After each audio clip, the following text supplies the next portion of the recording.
ვარ საერთოდ ახლა, რა როლი მაქვს ცხოვრებაში, მგონია რომ ცუდი დედა ვარ. შეიძლება იყოს თვით დაზიანების ფიქრები ან ბავშვის დაზიანების ფიქრებიც. თან ერთი წამი ვწირით და მეორე წამი გვიხარია ბავშვთან ყოფნა და ბალანსდება. ვიღაცა არის რომ შეიძლება არ იყოს მზად, უფრო მეტად დედობისთვის ვიღაცა იყოს მზად. და აი დეპრესია არის რომ უკვე ტირილის მიღმა ქვავდება და ძეგლდება ადამიანი, უბრალოდ ხანდახან აი ესე ჩამოსდის თრემლები.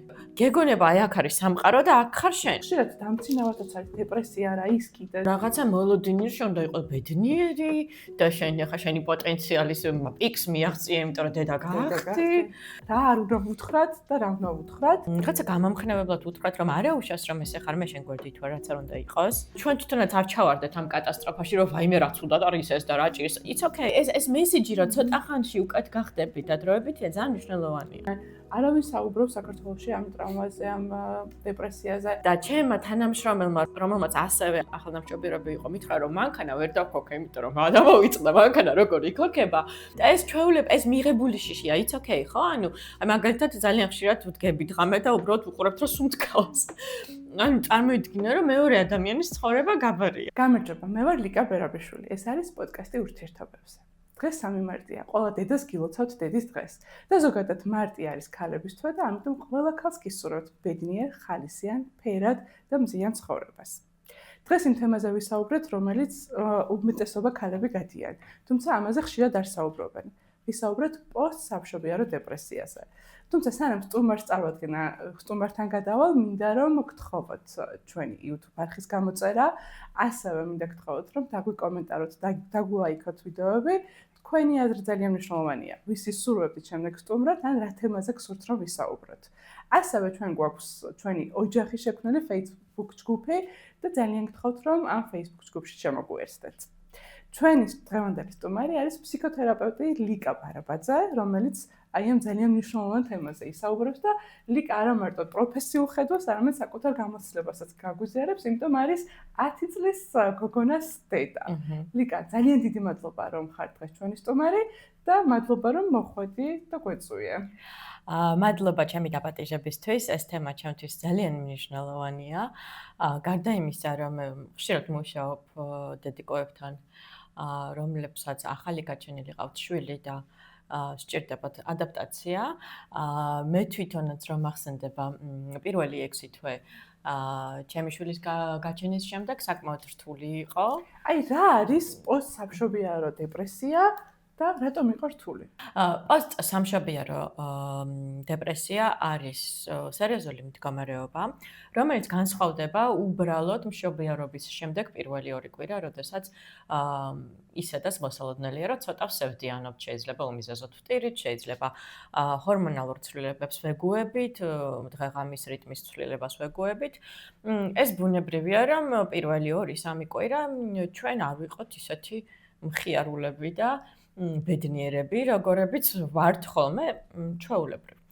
თუმცა თუ კი გარკვეული სიმპტომები გაცდა ამ სამკვირიან ვადას და გაგრძელდა და იმის ნაცვლად რომ გამარტივდეს ცხოვრება რთულდება, მაშინ უნდა მივაქციოთ ყურადღება, ხო?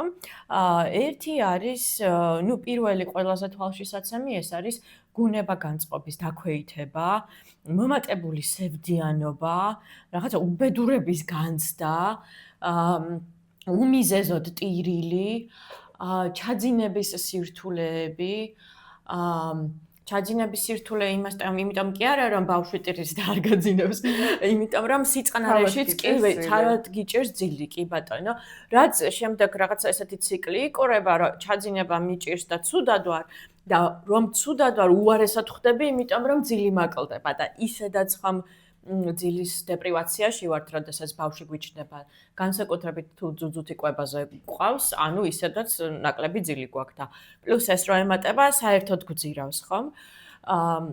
მოყვება ასევე რაღაცა იდენტობასთან დაკავშირებული კითხვები, რომ ვინ ვარ საერთოდ ახლა, რა როლი მაქვს ცხოვრებაში, მგონია რომ ცუდი დედა ვარ, მე შენი ამ პასუხისმგებლობის, ვიზოლირდები ყველასგან, არ ვგრძნობ მიჯაჭულობას ბავშვთან, მიჭირს ბავშვის მოვლა, არ მსიამოვნებს რთულ შემთხვევებში მე ნანახი მაქვს რომ ადამიანები საერთოდ თავს არიდებენ ბავშვთან ურთიერთობას დიახ და კიდევ უფრო რთულ სიტუაციებში ეს უკვე საუბრობთ ძალიან გამწვავებულ და იშვიათ შემთხვევებში უბრალოდ მაინც უნდა თვალყური ვადევნოთ რომ ესეთი არ იყოს შეიძლება იყოს თვით დაზიანების ფიქრები ან ბავშვის დაზიანების ფიქრებიც.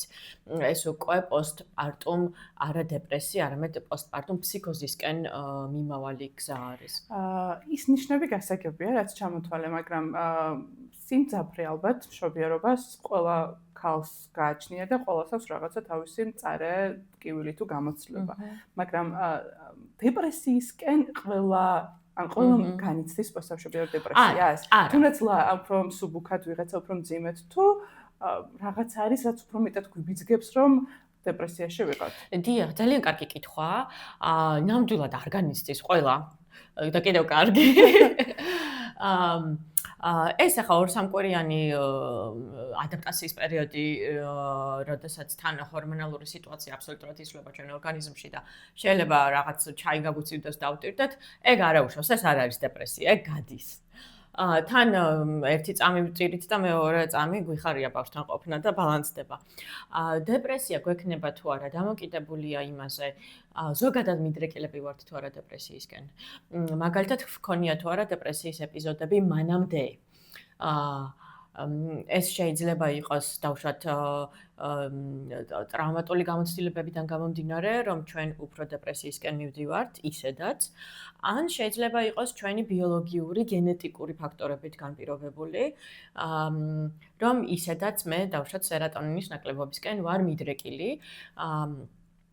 და ეს ხანდახან გადაეცემა თაობიდან თაობამდე. ასევე ძალიან მნიშვნელოვანია ის მზაობა და მოლოდინები, რითიც შევდივართ. აი, ეხლა იქ უნდა მეთქვა, ვიღაცა არის, რომ შეიძლება არ იყოს მზად, უფრო მეტად დედობისთვის ვიღაცა იყოს მზად. აღონდა საქმე ასაკზე არ არის. ხა მე საკმაოდ ასაკში ვარ, მაგრამ მე ვფიქრობ, რომ ის რასაც პირობითად აი ვუყურებ ჩემ ძმისშვილს, ჩემი რძალი როგორც ზრდის და რამდენი რაღაცა ჭირდება, მე ეს მაგალითად შორიდან ეს არ წარმოვიდგინე და არ ვიცოდი. ახლა უფრო მეტად ვიცი რა სჭირდება ბავშვს და რამდენი ენერგია სჭირდება. აქ შეიძლება უფრო მეტი კითხვა მქონდეს, რამდენად მე მზად ხარ ამისთვის თუ არ ხარ. ამიტომ არის ხოლმე ჩემი განმოსახედიდან, რომ მეორე შვილისთვის უფრო მზად არიან, იმიტომ რომ იციან რა აქვთ გასავლელი და უკვე აღარ აშირებთ. მე უკვე თავიდან რო ხდებიან, კი ვიღაცა მითის რომ ღამები უნდა ათენოს, მაგრამ ის არ იცის რომ ნახევარსაათში ერთხელ პამპერსი უნდა უცვალოს, უნდა დაბანოს ხელში, აიყვანოს, ჩამოძიოს, იქ საჭმელი გაუკეთოს, მერე დაალაგოს, მერე სამსახურში გაიქცეს, მერე ანუ ძალიან ბევრი რაღაცა არის. არის თუ არა დეპრესია? აპრიორი იმის რომ შეიძლება მზად არ იყოს, თუ ეს უბრალოდ ერთ-ერთი ვერსია? ერთ-ერთია მაინც, იმიტომ რომ ჩვენ ცხოვრებაში ხშირად გვაქვს ისეთი გამოწვევები, რომელიც ადრე არ ქონია და ადაპტაციის პერიოდს რო გავივლით, მერე ჭალებში ვამოღამებთ, ხომ? აქ ორი მომენტია. რა თქმა უნდა, რაც უფრო მზად ხარ, მით უმეტეს თუ შფოთვის მაღალი დონე გაქვს ისედაც, უფრო წყნარდები და უფრო საქმიანად უდგები. მაგრამ აი ჩემ თავზე გეტყვით, გარდა იმისა, რომ მე სანამ გეშტალტ თერაპევტი გავხდებოდი, ნეიროფსიქოლოგი ვიყავი და ბავშვის განვითარება არა თუ დაბადების შემდეგ დაბადებამდეც ზუსტად ვიცოდი. 200 წიგნი მქონდა წაკითხული. როგორც ნაყოფის განვითარებაზე, ისე პირველი 1 წელი. ლაქტაციაზე ვიდეოებს ვუყურებდი. ძალიან ჩართული პარტნიორი მყავდა. ანუ აი ეს მოსამზადებელი მე რო გითხრათ, რომ რაიმე დავაკელი. და თან ასევე ინვიტროს შედეგად გაჩენილი შვილი კომყავს და ანუ კარგად მომზადებული ვიყავი. ბავშვის ყოლა არ არის ისეთი რაღაცა, რაც შეიძლება რომ შენ ბოლომდე მიხვდე რა არის, სანამ არ გაივლე. ესეთი გამოცდილება ჩვენ ცხოვრებაში არ გვაქვს მანამდე. თუ ეს არის იმასთან, რომ ბოლომდე მზად არასდროს არ ხარ. ვერასდროს ვერ იქნები და სადღაც ალბათ ჩვენ უნდა ცოტა ნორმალიზება გავაკეთოთ, რომ მოლოდინები დავწიოთ. და როგორც ნებისმიერი ახალი რაღაცა, თავიდან გაგვიჭირდება და ეგ არაუშავს. მაგრამ მე მახსოვს სამშობიაროდან რომ გამოვდიოდი, უბრალოდ ვცახცახებდი, თან მე ძალიან დიდი პასუხისგებლობის დონით გამოვირჩევი. ანუ ხო ხედავ ეს ყველაფერი მანამდეც იყო. ეს მე უცებ კი არ შევიცვალე, ყველაფერი რაც მანამდე ისედაც მაწუხებ და ამიფეთქდა ხელში. იმიტომ რომ თან ჰორმონები დაეთოს. როგორი გამოვლენა გქონდა? შენი პირადი გამოცდილება რო გაგვიზიარო? დეპრესიის, საშობიარო დეპრესიის. ნუ დავიწყოთ იმით, რომ მე ვერ მივხვდი საერთოდ. მე მივხვდი, რომ გაიარა. აქ ვთქვა, როგორ შეიძლება რომ მიხვდეს დედა მაშინ. კარგად რომ დავაკვირდეთ, შეიძლება დედა ვერ მიხვდეს და გარემოყოფმა ადამიანმა უფრო შენიშნოს. აი ეს რაც ჩამოვთვალე, რომ ნელ-ნელა ინტენსივობა კი არ იკლებს ამ უძილობის, უმადობის, სევდიანობის შეიძლება ბავშვის მოვლა არ უნდადეს, შეიძლება ბავშვთან კავშირი არ ყალიბდებოდეს. ესეც ახლა მცდარი მელოდნია, რომ როგორც კი ბავშვთან ინახავ, ეგრევე მთელი მიჯაჭვულობა გააგიაქტიურდება, ანუ ცოტა ხანი. შეიძლება ბავშვთან არ გამოხატოს, მაგრამ საკუთარ თავში შეიძლება იზოლირდეს, ჩაიკეტოს, აღარ ლაპარაკობდეს, თვით დამაზიანებელი ფიქრები ქონდეს, უვარგის დედად მიაჩნდეს. კი ბატონო, პარტნიორთან კავშირიც წყდება, საერთოდ დეპრესია ხა გინ სამშობიარო, გინდა სამშობიარო, ძალიან იზოლაციურია. შენ თავში იკეტები და რაღაცნაირად მთელ ამ სიბრელეს შენ თავში ატრიალებ და ციკლურად გაქვს ეს თვით დამაზიანებელი ფიქრები. შეიძლება იყოს გამოხატული და არა გამოხატული დეპრესია. ანუ ეს ყველაფერი რაც ჩამოთვალე, შენ ვიღაცა შეიძლება აღარ უნდადეს ურთიერთობა პარტნიორთან, შვილთან, ეს ყველაფერი გამოხატვა ჩანს, მაგრამ შეიძლება იმდენად ყველაფერს ვიტყუები, ვატყუებ გარშემო. არ შეიძლება. ვერა, ვიტყუები და შევით კლავდეს ამ დროს. ვერა, ანუ ალბათ ერთ-ერთი მთავარი რითიც ჩვენ ცნობთ დეპრესია აქვს თუ არა ადამიანს, რა ნელ-ნელა კარგავს ემოციურ ექსპრესიულობას. ანუ სადღაც თავიდან არის რომ ბევრს ტირის და აი დეპრესია არის რომ უკვე აი ტირილის მიღმა ქვავდება და ძეგლდება ადამიანი, უბრალოდ ხანდახან აი ესე ჩამოსდის თრემლები. და ეს იმდენად დიდი მიმიკური ცვლილებაა, როგორი იყო დეპრესიამდე ადამიანი, რომ თუნდაც გაბრაზება შეიძლება გამოხატო, თუნდაც შეიძლება თქვა, რომ ვაიმე რა არის ეს, რომ ვერ ვიძინებ ამდენი ხანი და ამით ამ ემოციებს ამუშავებ, აი ამას რომ დაუპირისპირო ადამიანი, რომელიც უბრალოდ აი ესეთი რაღაცა გაშეშებულია და არ შემოდის სამყაროსთან ურთიერთობაში, მათ შორის პარტნიორთან, მათ შორის ბავშვთან. და აი გეგონება აი აქ არის სამყარო და აქ ხარ შენ. და ვერაფრით ვერ შემოდიხარ. შენ გამოსლება რო ახსენე, თქვი მე ვერ მივხვდიო. ვინ მივხვდა და ვინ გითხრა რომ ვერავინ ვერ მივხვდა. ვერავინ ვერ მივხვდა. როდის გაიაზრე? მე გავიაზრე, კი. მე გადავლახე, მე რეალურად ძალიან დამეხმარა ის, რომ 6 თვე რომ გავიდა და ისედაც სამსახურში ვაპირებდი გასვლას შესაბამისად ძუძუთ იყვებას ისედაც ვაპირებდი რომ დამემთავრებინა. და აქ ძალიან დიდი მხარდაჭერა მქონდა ბავშვის მამის, რომ ისედაც დაგეგმილი მქონდა გესტალტ ინტენსივ რიტრიტზე წასვლა რიგაში. და ეს იყო დაგეგმილი ორსულობის პერიოდის დროსაც. და ძალიან დიდი მხარდაჭერა მქონდა, რომ შენ აქ აუცილებლად უნდა წახვიდე. და მე იმდენად ვიყავი მხოლოდ ბავშვით მოცული და სხვა ყველაფერი მეგონა რომ აღარ არსებობს, რომ აბსოლუტურ უარზე ვიყავი იქ წასვლაზე. და ლამისა ძალიან გამაგდეს. და ესეც რაღაცა დეპრესიის ნაწილი იყო, რომ მაშინ თერაპია აღვადგინა, ჩემი პირადი თერაპია და ეს თერაპევტთან გავიარე, რომ ბავშვი ცუდად გახდება, მოკვდება, ანუ ეს რაღაცა ესეთი ნეგატიური, კატასტროფული აზრები, ხო? ჩემ გარეშე გაგიჟდება, ნუ აი რაღაცებს ფიქრობდი და ძალიან დამეხმარა მაშინ ჩემი თერაპევტი, რომ შენ ისე სამსახურში უნდა გახვიდე და მოდი, აი გაირეპეტიცია როგორია ბავშვისთვისაც და შენთვისაც, ცოტა ხანი დისტანციაზე ყოფნა, იმიტომ რომ მიუხედავად იმისა, რომ ძალიან მიჭირდა და კი ცოტათი მარტივდებოდა ეს პროცესი, ვერაფრით ვერ ვაძლევდი ჩემ თავს უფლებას, რომ გამოვეთიშო თუნდაც 1 საათი ამ პასუხისგებლობას და ამ შფოთვას. და უბრალოდ არა და მიწყობდა ხალხი ხელს, მე არ ვიღებდი ამას, არ მეგონა რომ უფლება მაქვს. და აი იმ ინტენსივზე რო წავედი, მეგობრებო, აი ორშაბათდილით ტირილი რო დავიწყე. პარასკევს საღამომდე ვტიროდი.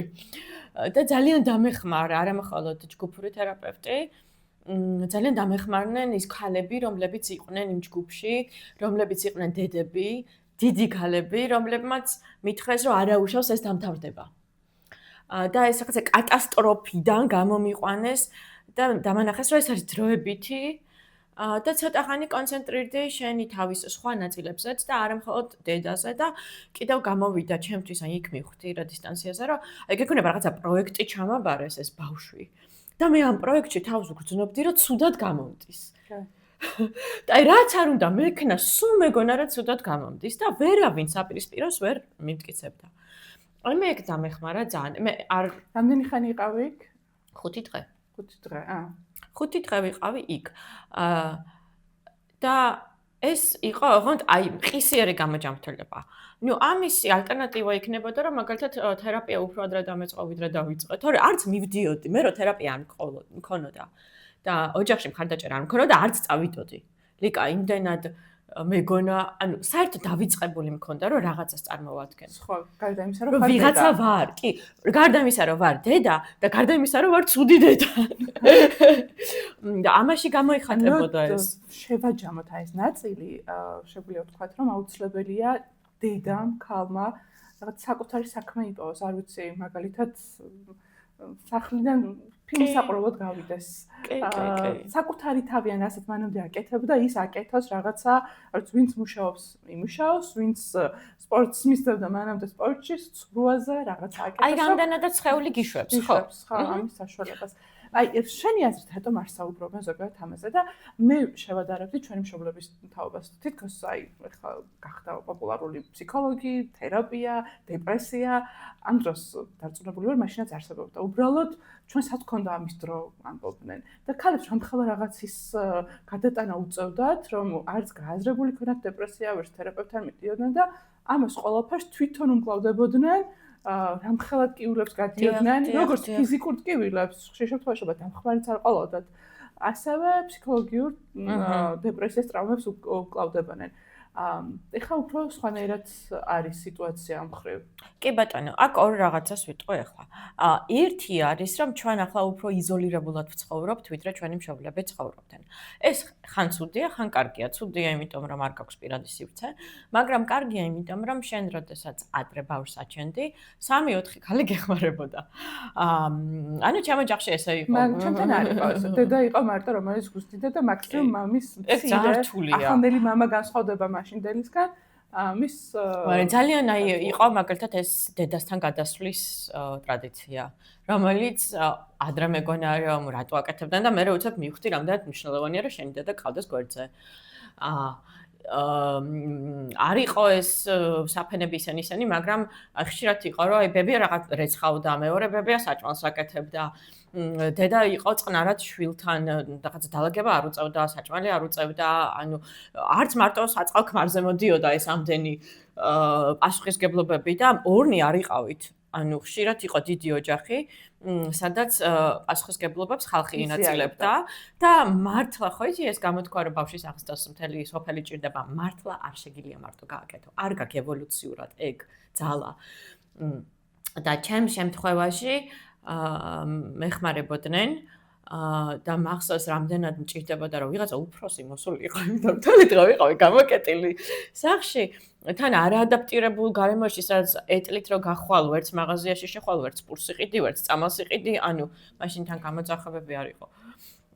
და აი ძალიან დიდი ძალა რამაც აი მთლად ამ რაღაცა დეპრესიის სიღრმეებში არ ჩამაგდო, იყო ჩვენ გქონდა Facebook გვერდი დედებისთვის, ახალი შექმნილი იყო, ფსიქოლოგმა შექმნა სხვათა შორის, არ ვიცნობდით ერთმანეთს და აი ეს გოგოები, ყველას ახალგაჩენილი ყავდა ბავშვები, ისე ვუდექით ერთმანეთს გვერდით, რომ ეს გოგოები რო არ ყოფილიყვნენ, მე ალბათ ძალიან ჩავიძირებოდი. აი, მან წამოვიდა ალბათ რაღაცებზე საუბარი, ხო? დიახ, და მან ჩვენ გავანორმალურეთ ერთმანეთს. მისაუბრო ამ დეპრესიის შესახებ. ახლა ბევრი საუბრობს. უბრალოდ ბევრი არა, ახლა რაღაცა გარკვეული ნაწილი საუბრობს. ადრე არ საუბრობდნენ. მაგრამ არის მაინც ქალები, რომლებიც ამაზე არ საუბრობენ, რაღაცა კულტურაში. დიახ, იგივე ჩვენს ქვეყანაში. რატომ არის? და მოდით, აი რა იქნება შენი რჩევა ალბათ ის, რომ ამაზე ისაუბრონ, გაანალიზონ საბოლოოდ ოჯახის წევრებს და პირველ რიგში მეუღლეებს ესაუბრონ, ხშირად დამცინავათაც არის დეპრესია რა ის კიდე და შობა დედამთილის ან დედის მხრიდანაც იყოს, რომ აი რაც ჩვენ ახსენეთ, ჩვენ არ ქონა საფენი, არ ქონა ბევრი რაღაცა, ეხლა რა გაწუწულებს, არეცხი მანქანა არ არსებობდა, შუქი არ ქონდა, გაზი არ ქონდა და ახშობენ ამ ქალებს. აი რას ეტყოდი ეს ქალებს? უიმე, ჯერ ეს ერთი უბრალოდ ეს ხომ ამძიმებს, სადაც ცუდად ხარ და კიდევ შენ ვერ იგებ რატო ხარ ცუდად, როდესაც უნდა იყო კარგად. ეს მოლოდინი რომ მე არ მქონოდა და ალბათ ბევრად უკეთესად ვიქნებოდი. სადღაც ნორმალიზება რომ თავიდან გაგიჭირდება, სულ დეპრესია არ იყოს. არ არის აუცილებელი რომ გაგიჭირდეს. შეიძლება გაგიჭირდეს. ეს ფიზიოლოგიურად ეს არა შენზე დამოკიდებული. ერთი წყობა ჰორმონები გამომუშავდებოდა მშობიარობამდე, მეორე წყობა ჰორმონები გამომუშავდება მშობიარობის შემდეგ, ანუ გახსოვთ მოზარდობის დროს რა რთული იყო? დილით უცებ სხვანაირ ხასიათზე რომ იღვიძებდი, ანუ არ გეკითხება შენ სხეული რა ცოტა ხანი. სანამ ეს ძუძუტიკოება აეწყობა, სანამ ძილღვიძილის რეჟიმი აეწყობა, რთულია. ფიზიკურად რთულია. ეს და კიდევ რაღაცა მოლოდინი უნდა იყოს ბედნიერი და შენი პოტენციალის პიკს მიაღწიე, იმიტომ რომ დედა გახდი. ამას ანუ უნდა ვიცოდეთ, რომ ეს შერეული ემოციები არა უშავს. ამას რადგან ქალებს ავნებიან, ქალებიც ვერ ამბობენ, რომ დეპრესიაში, იმიტომ რომ გამოხატო მხოლოდ ბედნიერება და არა შენი დეპრესია. რა გიჭირს, იმიტომ რომ რაღაცა ოჯახი ყავს, დედა ხარ. როგორ მოვიქცეთ ახალ დედას, ასე ვთქვათ, რა არ უნდა ვუთხრათ და რა უნდა ვუთხრათ, თუნდაც პარტნიორის თვალსაზრისით რა რჩევები გაქვს პარტნიორისთვის და ოჯახის წევრებისთვისაც. იგივე შეება დედა, დედამთილი, არ ვიცი. კი ბატონო, ოჯახის ძმა. მშვენიერი კითხვა. და მინდა მადლობა გადავხადო აქვე ყველა იმ ადამიანს, რომელიც გვერდში მედგა, თორემ მართლა ალბათ ისე ჩავიძირებოდი, რომ ვერ ამოყვინთავდი. პირველ რიგში ვურჩევდი, რომ გადაიკითხონ, რა სიმპტომებს უნდა უყუროთ. ახლა აი ამ პოდკასტის მიღმა. უბრალოდ ჩაუსხდნენ და ნახონ, რომ ნელ-ნელა ადამიანი ეგუება თუ პირიქით უარესად ხდება. მხარდაჭერა იმ ხრივ, რომ რაღაცა საქმეები, რომელიც შეიძლება ახალშობილის დედამ არ გააკეთოს, არ დავავალოთ. ხელი შევუწყოთ, რომ ბავშვობდასაც ძინავს, თვითონაც ეძინოს. ეს არის ძალიან მნიშვნელოვანი. და არა პარალელურად რაღაცა საქმეს აკეთებ. კი ბატონო. რაღაცა გამამხნევებლად უთხრათ, რომ არა უშავს, რომ ესე ხარ, მე შენ გვერდით ვარ, რაც არ უნდა იყოს. ჩვენ თვითონაც გვახსოვდეს, რომ ეს დროებითია და მუდამ ესე არ იქნება და ნუ ბოლოს და ბოლოს თერაპევტი ჩავთოთ თუ კი. ხო, ეგეც. მე ცალკე გავშალოთ კიდე. კი და ანუ ჩვენ თვითონაც არ ჩავარდეთ ამ კატასტროფაში, რომ ვაიმე რა ცუდად არის ეს და რა ჭირს. It's okay, გავადრო და ვამოვა. თუ ჩვენ არ უნდა ვესაუბროთ, მგონია რომ პარტნიორებს შორის, მეუღლეებს შორის უნდა იყოს საუბარი. გააჩნია მანამდე როგორ იყვნენ. თუ აწყობილი პარტნიორობა აქვს, რა თქმა უნდა ვესაუბროთ. ძალიან კიდევ ერთი მომენტი, რომელსაც აი თითქმის არსად არ საუბრობდნენ და მე გამიკვირდა. იყო რამდენად გიქვეითდება შემეცნებითი ფუნქციები. და რა ენერგია რომ მიდის, ემოციები რო არეული გაქვს კაიგი, ეგეც ყველგან ეწერა, მაგრამ ამდენი უძილობის და ჰორმონალური შეტევის გამო რაღაცა პერიოდი მეხსიერებაც აღარ გივარგა, ყურადღებაც აღარ გივარგა, ასროვნებაც იწყება, მაგრამ მე რაღაცა ისე თუ სიმნელეში გადავედი, რომ ხაი, მაგალითად მქონდა რაღაცა საკითხზე დიალოგი და საერთოდ არ მახსოვდა, რომ დიალოგი მქონდა, რომ მახსენებდნენ, ის კი არა რომ ის დამავიწყდა. რომ მახსენებდნენ, ნაცნობობის გარცდაც არ მქონდა.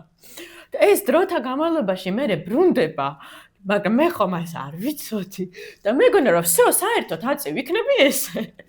აი ეს მესიჯი რომ ცოტა ხანში უკეთ გახდები და დროებითია ძალიან მნიშვნელოვანია.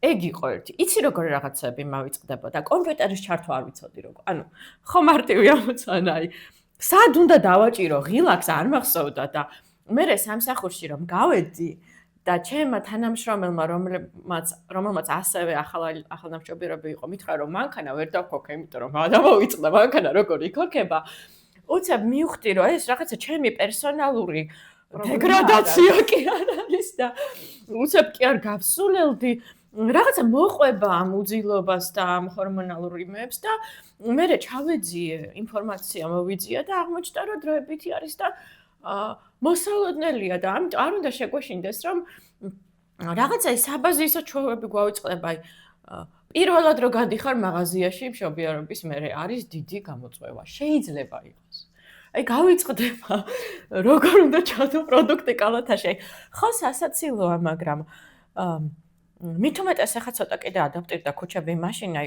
აბსოლუტურ კოშმარი იყო საბურთალოზე. აფთიაქში ვერ შევდიოდი, ხო? და ყველაფერს სწავლობ პირველად.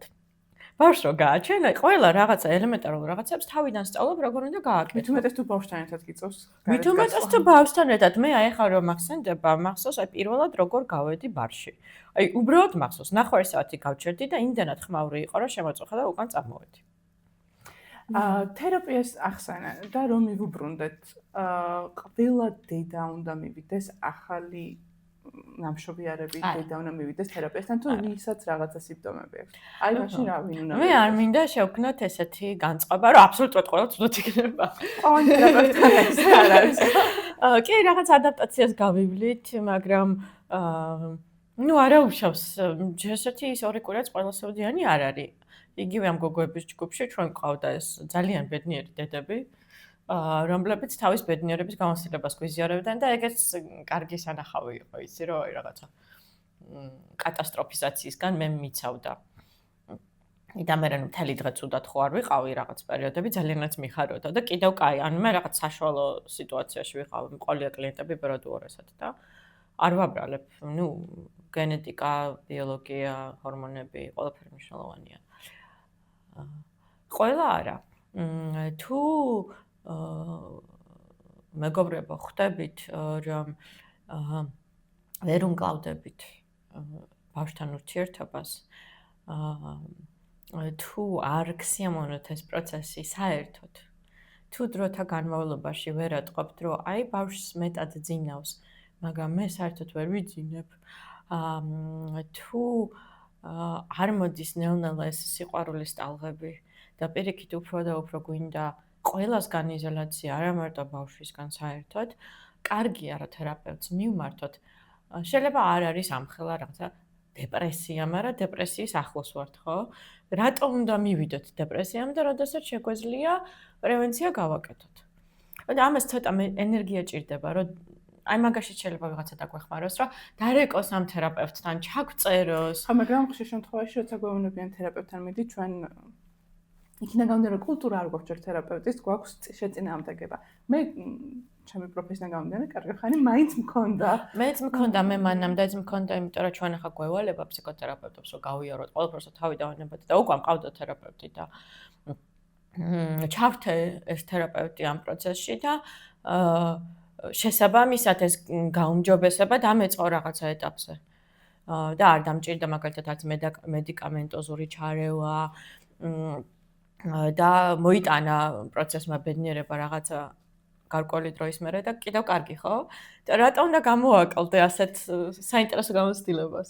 თერაპიაზე ვსაუბრობთ, შეხებ ფსიქოთერაპევტი და ვიცი რომ ქალებისთვის გაქვს ჩვენი მაყურებლისთვის ძალიან კარგი საჩუქარი. გაგვიზია რას გვთავაზობ? კი ბატონო, მე გთავაზობთ 20%-იან ფასდაკლებას 4 სესიაზე. ვინც ვუყურებთ ამ გადაცემას, ასევე ვინც მუშაობთ ამ გადაცემაზე, თქვენს მოგწანდით, რომ დამირეკავთ ან მომწერთ პრომოკოდი გვექნება OKDEDICO. ბანიერი პრომოკოდია.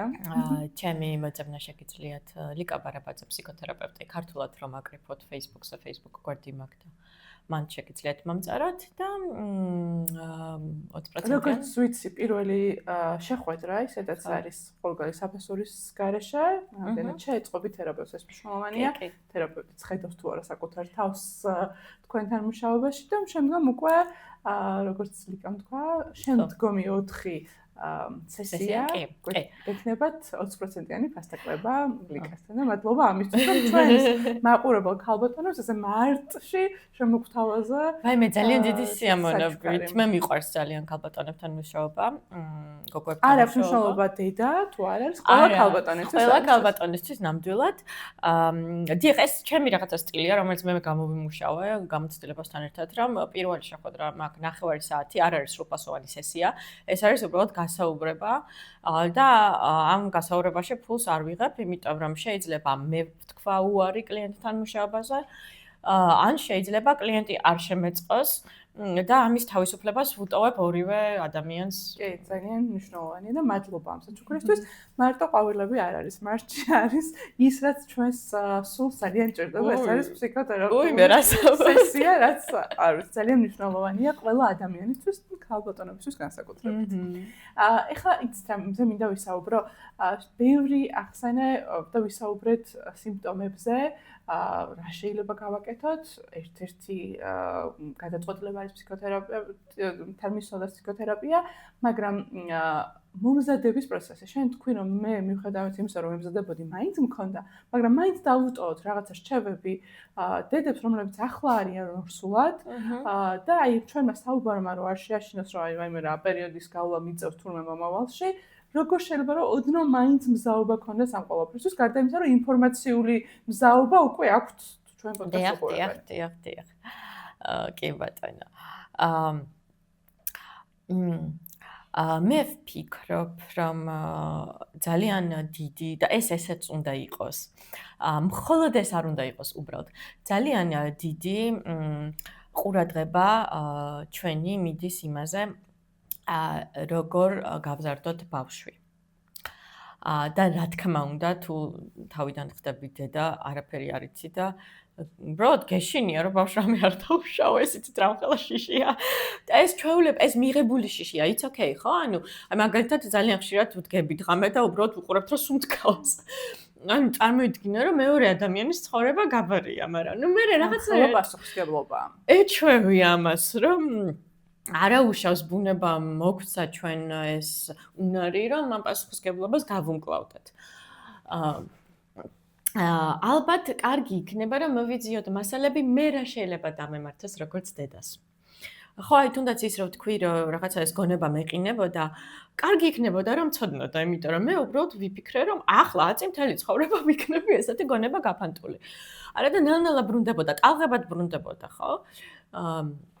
ხო, ეს ძალიან მნიშვნელოვანია. ანუ აი რომ რაღაცა გამოიკვლიონ, რომ რა შეიძლება მოხდეს. არ არის აუცილებელი, რომ ყოველთვის ყველაზე ცუდი რაღაცა მოხდეს.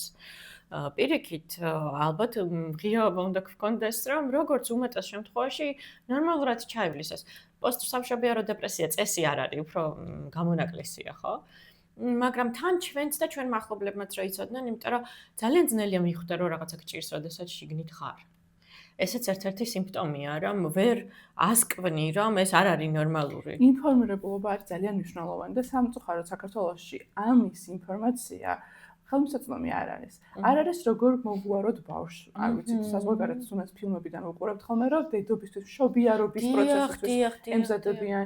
არავინ საუბრობს საქართველოში ამ ტრავმაზე, ამ დეპრესიაზე. არ არიან მეუღლეები ამისთვის მზად, ოჯახის წევრები და როგორც ვისაუბრეთ, პირიქით ამ ყველაფერს ასე ვთქვათ, ეუბნებიან, რომ რა დროს დეპრესია, რა დროს ტრავმა, რა დროს შეიცვალა ყოფნა ბავშვი, ყავს მოსავლელი ბედნიერი უნდა იყო და ასე შემდეგ. ალბათ ყველაზე მნიშვნელოვანი მაინც ინფორმაციის მოძიება, როგორც შენ აღნიშნე და ძალიან მნიშვნელოვანია ამ ზაობაში გეხმარება ეს ინფორმაცია. დღეს ძალიან ბევრი შენ თქვი რომ Facebook ჯგუფით ამეხმარა. დღეს ძალიან ბევრი პოდკასტი არსებობს და მე ვიცი რომ დედები აქტიურად უყურებენ ამას და ბევრი ინფორმაციის მიღების საშუალება არის. ხო, მაგრამ ნახეთ, აქ კიდევ ის არის რომ უამრავი ინფორმაციაა და არ დავიკარგე. არის რაღაცეები, რასაც ასე თუ ისე პედიატრები, ფსიქოლოგები თანხმდებიან და არის ღია საკითხები, რომელიც ეს კიდე გემატება, რომ ეს უნდა დაჯდე, ერთი აზრი მოისმინო, მეორე აზრი მოისმინო, მაგალითად ბავშვს უნდა ეძინოს თუ არა ერთ ლოგინში დედასთან ერთად. ორივე მხარეს არის ძალიან სოლიდური არგუმენტები. და შენთვის უნდა მიხვდე, რომ აი შენ კონკრეტულ შემთხვევაში რა უფრო მუშაობს, ხო? ესეც ძალიან დიდი წნეხია, იმიტომ რომ კი, ახლა ყველანი ვთანხმდებით, რომ პირველი 6 თვე ძუძუთი კვება არის რეკომენდირებული. ანუ ამ რეკომენდაციას წყალი არ გაუვა, ყველა თანხმდება, ხო? მაგრამ ის ლოგინში ერთად უნდა ეძინოს ბავშვს თუ ცალკე პატარა საწოლში, ამაზე ასეთი ცალსახა რეკომენდაცია არ არის. მაგალითად, იცი რამდენი ეგეთი საკითხია, სადაც აი ის გვერდი გოგოებთან ერთად მე მაძლევდა საშუალება, რომ ამაზე გვესაუბრა. ამიტომ არის ღიად საუბრები. თუნდაც მეგობრებთან გამოცდილების გაზიარება ძალიან მნიშვნელოვანია. აი მაგალითად მე ვიცი რომ ერთმანეთს როცა იკითხებიან დედები, უფრო მზად არიან და ჩვენ მეგობრებიც რეკავენ ხოლმე ერთმანეთს და ძალიან მნიშვნელოვანია ეს. როდის არის უკვე საშიში დეპრესია? გავიდა რამდენი ხანი, აი რა 3 კვირა. 3 კვირა. 3 კვირა და იმის მაგივრად რომ მე უკეთესად გავხდა, მე უარესად ხვდები. ანუ უფრო სევდიანდები, უფრო ვქვავდები, უფრო ვიზოლირდები, უფრო უარესი დედა მგონია თავი. არა და მარტივდება პროცესი და უკეთესი დედა უნდა მეგონოს თავი და ბავშვიც უფრო შემოდის კომუნიკაციაში და არ არის მხოლოდ რაღაცა მოსავლელი, მომტირალე, რაღაც ობიექტი, ანუ უკვე გიყალიბდება ესეთი მიჯაჭვულობა, რომ არსება ცოცხალია, მარტო პასუხისგებლობა არ არის და წესით უნდა ადვილდებოდეს. და 3 თვის თავზე საერთოდ ბავშვი შემოდის სრულფასოვან კომუნიკაციაში გიღიმის. 3 კვირის მერე ეს უნდა განელდეს. 3 კვირის მერე უნდა განელდეს. როდის შედის აქტიურ ფაზაში და აი რაღაცა ის პიკი როდის არის, რომ აი გავიდეს ყველა 3 თვე და კიდევ მაქვს ეს ძალიან დიდი პიკია უკვე. კი, ძალიან, იმიტომ რომ 3 თვეში ბავშვი უკვე ბევრად სხვანაირად განვითარებულია, ვიდრე ახალშობილი ჩვილია.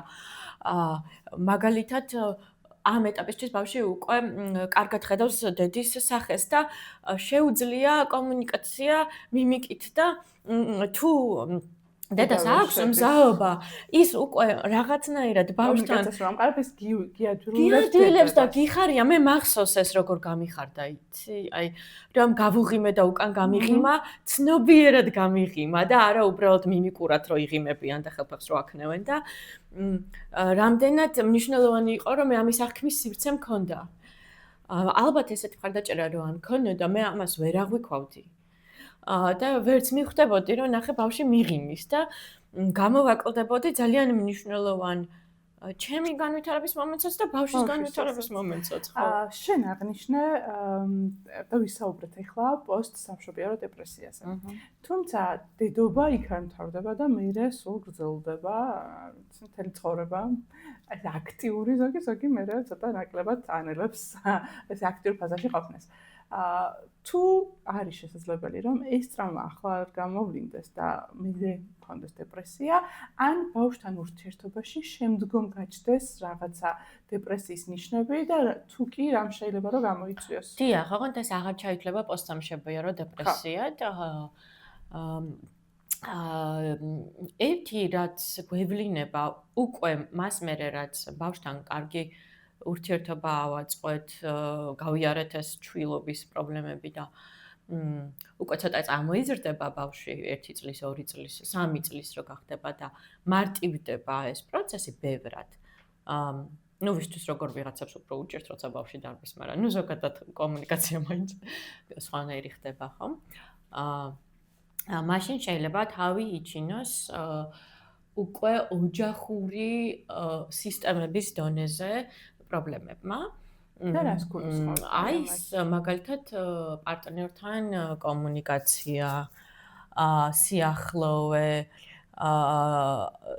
საკუთარ მშობლებთან სიახლოვე და გადაფასება რაღაცეების, აი ვისარგებლებ შემთხვევით, ახლა დედა ჩემის კაბა მაცვია, ვინტაჟური რაღაც, არ ვიცი რომ 30 წლის კაბაა თუ ჩემ დაბადებამდე იყო. არა, ანუ 40 წლის ზემოთ კაბა. და ჩვენ დედებს და მე მაგალითად ძალიან გადავაფასე და ბევრად უფრო დავაფასე ჩემი დედა. და უფრო დიდი მადლიერების განცდა წამომივიდა და სადღაც ისეთ დონეზე დავუკავშირდი, როგორც დედა დედას, რაც მანამდე არ მქონდა. და ეს იყო ძალიან გამაძლიერებელი ჩემთვის. ის როდესაც თავის გამოცდილებებს მიზიარებდა, მაძლიერებდა ამით.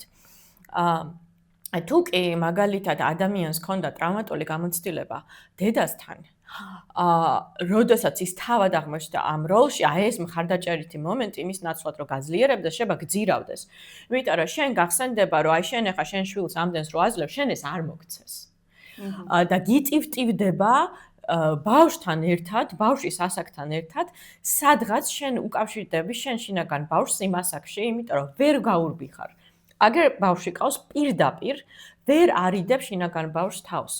და თუ შენ გქონდა ტრავმატული ბავშვობა და განსაკუთრებით 5 წლამდე ტრავმები ყველაზე მნიშვნელოვანია ისედაც, ეს ტრავმები სულ ამოდის ზედაპირზე, შენშიც და პარტნიორშიც. და ვისაც არ გაგვიმართლა ცხოვრებაში, მე გამიმართლა, მაგრამ ხო სხვადასხვანაირი ოჯახები არსებობს, ვისაც არ გაუმართლა და გაიარა ბავშვობაში გარკვეული ტრავმები, ეს ტრავმები აუცილებლად იფეთქებს პერიოდში, ან მამობის პერიოდში. და შეიძლება პარტნიორებმა ისე ჩაძირონ ერთმანეთი, რომ თავიანთი ბრალი კი არ იყოს, ის პარტნიორი კი არ გახდა უცებ საშინელი. ვერ უმკლავდება იმ ტალღას ამ ტრავმის, რომელიც გაუაქტიურდა. და ამას მე ხშირად ვხედავ წყვილებში, რომ რაღაც დეპრესია ბავშვთან დაკავშირებული კი არ არის. რაღაცა იწყება.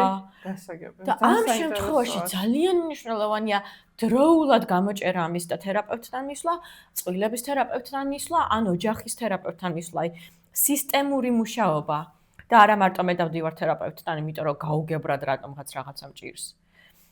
მით უმეტეს, როდესაც მთავრდება ეს emergency, რომ მე მარტო ბავშვისთვის ვარ და ჩემი მთავარი როლია, რაც არ უნდა იყოს, ჩვენ ვერ გავექცევით, რომ 6 თვემდე და პირველ წლამდე მაინც შენი მთავარი როლი არის, რომ ბავშვი კი. ნელ-ნელა იკლებს ეს პროცენტულობა, მაგრამ აი, უცებ გამოხვედი და ვითომ უკეთესად უნდა იგზნო თავი, იმიტომ რომ ცხოვრების სხვა ნაწილები გააქტიურა და იმის მაგრად რომ უკეთესად ბავშვი გახსენებს რაღაც. უარესად ხვდები.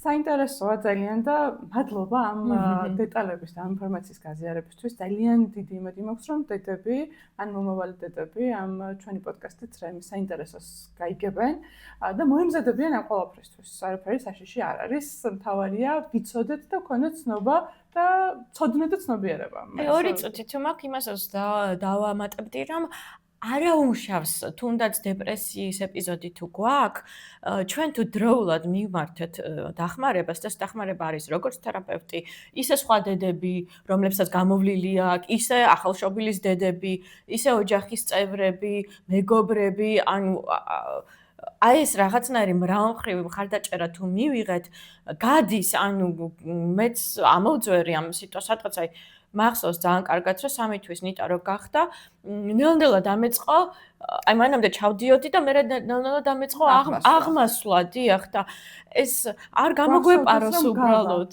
კი, გავა და სინათლეს ხედავდეთ გვირაბის აუცილებლად. ვიკა, ესეთი ტრადიციასავით გვაქვს, სტუმარი წამყვანს უსვამს კითხვას და ისმენ. დღევანდელი ჩვენი საუბრიდან ყველაზე მეტად რა შეგეხო შენ ემოციურად? ოსავშობია რომ ტრავმაზე გაგონილი მქონდა და ძალიან ბევრი რაღაცა გავიაზრე, მაგრამ არ შემეხო, იმიტომ რომ მე მაინც ჯერ დედა არ ვარ, მაგრამ გავიგე ახალი ინფორმაცია შენგან ის რომ თუნდაც აი 5 წლის შულს რომ უყურებ და შეიძლება რაღაცა ტრავმებმა და ტკივილებმა გაიღვიძო შენში და ეს ჩემთვის ახალი აღმოჩენა იყო, რომ აი შენი შვილთან ერთად შენს ბავშვობას გადიოდა. და ეს ძალიან საინტერესო ინფორმაცია იყო, რაც კიდე მე მგონი თალკე პოდკასტის თემაა და ძალიან მნიშვნელოვანი ამის ჩაშლა, მაგრამ დედები, რომლებიც ახლა უყურებენ, შეიძლება ძალიან პატარა ყავთ, იცოდნენ, რომ ესეც ნორმალურია, რომ როცა შულთან ერთად საკუთარ ბავშვობას გაივლიან, არ იყვნენ, უი ახლა რა მემართება, მაგრამ იცოდნენ, რომ ეს ხდება. და როცა იცი, უკვე მე სხვანაირად უყურებ და იბრძვი ამ პრობლემას. ეს შეიძლება რესურსულიც იყოს. ეს არ არის მხოლოდ პრობლემა. ეს შეიძლება რესურსულიც იყოს, იმიტომ რომ შენ გახსენდება, რომ მეც ვიყავი ესეთი ცნობის მოყვარე, რომ ბალახი რატომ არის მწვანე. ანუ მეც მენატრებოდა დედიკო რომ მიდიოდა, ხო ხდები, აი მაინც არატრამატული ოჯახები მეტია ვიდრე ტრამატული. ამიტომ ორივე მესეჯი მინდა გავაჟღერო რაღაცა, რომ რესურსული შეიძლება იყოს და დამწკონველიც შეიძლება იყოს. რაღაცა დადებითიც მოგწონს და რაღაცა შეიძლება ტკივილებიც გავუძოს ჩვენში. ძალიან დიდი მადლობა, რომ იყავით ჩვენი სტუმარი და მადლობა, რომ მოგვიტანე საჩუქარი. კიდევ ერთხელ ვიტყვე, ვინც ლიკასთან მივა, მარტის თვესთან დაკავშირებით, ყველა ქალბატონს ლიკამ როგორც ფსიქოთერაპევტმა მომზადა საჩუქარი. ოკეი, დედიკო, ეს იქნება ჩვენი პრომო კოდი, რომლის მეშვეობითაც თუ ლიკას მიწერთ Facebook გვერდზე, ლიკა ბარაბაძე. ის პირველი სესია არის უფასო, შემდგომი 4 კი 20%-იანი ფასტაკლებით მოგემსახურებათ, ასე ვთქვათ. იქნება გაგიწევთ თერაპიულ სერვისს და ძალიან დიდი მადლობა ლიკა ამისთვის, ჩვენთან სტუმრობისთვის. თქვენ კი დაგემშვიდობებით და კიდევ ერთხელ თუ მოგწონთ ჩვენი პოდკასტი და მოგწონთ მსგავსი თემები, დაგვიკომენტარეთ, გამოიწერეთ არხი, ასევე შემოგვიერთით Facebook ჯგუფში და თქვენი აზრი ძალიან მნიშვნელოვანია, თქვენი ჩართულობა ძალიან დასაფასებელია. მოგწერეთ, დაგვილაიქეთ, გამოგვიწერეთ და ძალიან დიდი მადლობა კიდევ ერთხელ ყველა დედას, მათ შორის დედაჩემსაც, ლიკას დედასაც, ვლოცავ დედის დღეს. ნახვამდის.